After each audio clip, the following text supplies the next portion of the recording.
Preston Guy, TigerBait.com, good enough to stop by on Fridays and chat some football with us. Preston, how we doing? Hunt, good. Nice of you to work a Friday this week. It's very Yeah, hard working I was up just here. saying that. I think 3 weeks in a row I haven't been here. We had Good Friday, and then I was on vacation, and then I just went to boy. Jazz Fest last week. So, yeah, it's You been know, a hey, minute. I was here, you weren't, and we took care of business without you. Yeah, you I don't know? even know what y'all talked about, so I'm going to come up with some topics of my own. We've done a ton of talking about the roster, and I've seen a lot of very, very positive commentary from the national sports folks and analysts about LSU's roster composition for the year. I want to detour from that and talk about the coaching staff. What's your level right now of confidence in Brian Kelly and taking that next step with this group?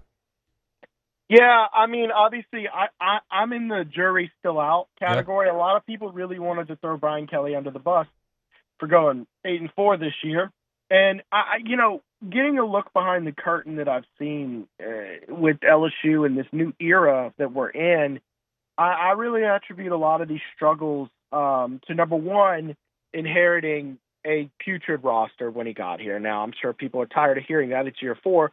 But I'm going to also give another attribution to it's a new era that we're in. And NIL and funds and money talks in a way that hasn't been quite so prevalent in the past. And I think that there was a real learning curve and adjustment period for this team and staff to figure out what they have to do to compete. And I really think they're trending in the right direction in that department. So I still believe that Brian Kelly is a good football coach. I believe he won a lot of games at Notre Dame for a reason, and I believe that Notre Dame is a place that has a ceiling, although there's certainly some question marks about whether or not that ceiling still exists for Notre Dame, given the NIL era and money being able to really, I mean, money is more important than geography nowadays when it comes to bringing players in. And I think LSU has better geography, but you have to question if the money is up there with Notre Dame. I think we're definitely getting closer this year, but I still have faith in the staff as a whole. And I guess that starts with Brian Kelly, and he does need to prove it. And he's running out of time before he has to prove it. You know, they really need to put out something impressive soon.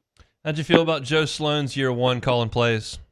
Yeah, it was a mixed bag. I think he had some rookie coordinator moments, but there were certainly some things I liked. I wish he would get a little more creative in the red zone. I'll stick with jury still out with him too, because last year that offensive line really struggled to run block, and balance really kind of goes out the window in a big way when you can't get consistently. You can't rely on your running game to get you 3 yards. That makes it really tough to call a good offense. I can't ignore the 4,000-yard passer, though. I can't ignore the issues that they had with the receivers and injuries that they had last year at that position, and still able to put up a passing offense the way they were able to at times. I'm gonna say that Joe Sloan could turn out to be something good. But they've got to he's got to show more consistency in the red zone with his play calling than he did last year. As far as the running game goes, because that's really hard for LSU fans to kind of compartmentalize, with the 4 offensive linemen getting drafted, with Will Campbell going, 3rd overall, 4th overall. Yeah. The great pass protection, the poor run blocking. I'm curious how you contextualize that, and then whether or not you think the Alex Atkins addition can make a big impact. Yeah. It is very frustrating, but I think that we saw last year the pass blocking was still elite. Yeah. And I think that across the line, 3 out of 4 of those guys weren't great in run blocking at all. And that includes Emory Jones, by the way. I think Will Campbell, when you look at his film, he's probably a little better in run blocking than you remember, but, all it takes is one missed block, and they just couldn't put it together. I think it really reflects strongly on Brad Davis, a lot of pressure on him to really get things straightened out now. Alex Atkins, coaching tight end, you would think helps a little bit, but then you have to worry Trey'Dez Green going out there. He's not exactly a mauler. No. He's there. He's very much in the mold of that, stretch down the field, be an athletic player. And we saw him catch 2 touchdowns against Baylor, so you have to wonder between him and Bauer Sharp. Obviously, Bauer Sharp's going to be the more polished blocker. How much can they assist the offensive line?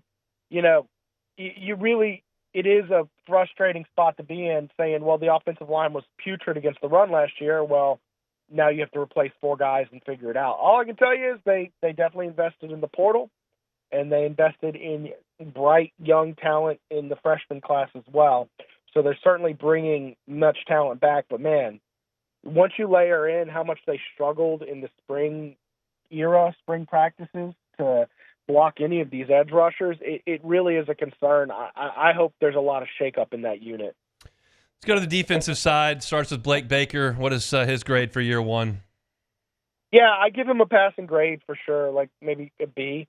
I mean, you got to understand they didn't go in last year. They hired the coaching staff, and they didn't go to the portal like they did this year or in 2022 and revamp their defense. It's essentially mostly the same players from that 2023 team that was historically awful on defense, and they just called a better defense, you know. So he got the same players playing better. Now, this year, you got all sorts of guys. I mean, Halsey, Gooden, they brought in the last, 2 weeks. And, you talk about Patrick Payton and all the big names that they've brought in. I think this is the year where it's like, okay, we need a good, if not elite, defense in Baton Rouge this year. And it certainly has flashed that in spring, especially you look at all the sacks they were able to generate in the open practice. I think we need to see something better. But, yeah, I give him a passing grade for last year. How much credit do you give Kevin Peoples for Savion Jones having the year he did and where he went in the draft, which stunned me, quite frankly, and then Braden Swenson's emergence in his 5th college season? I mean, a ton of credit for him because that is – Savion Jones is a player who played – he played as putrid as the rest of LSU's defense in 2023. It was awful. He was particularly bad against the outside run, and it just was a really, really big letdown year. So to see really the only difference is – the coaching and defensive end it benefits a little bit from the scheme that you're calling, but ultimately defensive end is a real technique heavy position. You got to play with leverage. You got to keep outside contained, keep your shoulders square. A lot of that is just fundamentals in coaching. And I think that Kevin Peoples was a huge part of his improvement, and Swenson as well, by the way. Swenson was not an impact. It was not anybody who was on anybody's radar coming after that 2023 season, and he improved tremendously as well. And that's kind of the trend we saw from last year when they improved from, I think it was 108th to 54th in the country. There's a lot of guys who just were playing bad last year that played better this year. And that's really the key. That's what you need from coaching.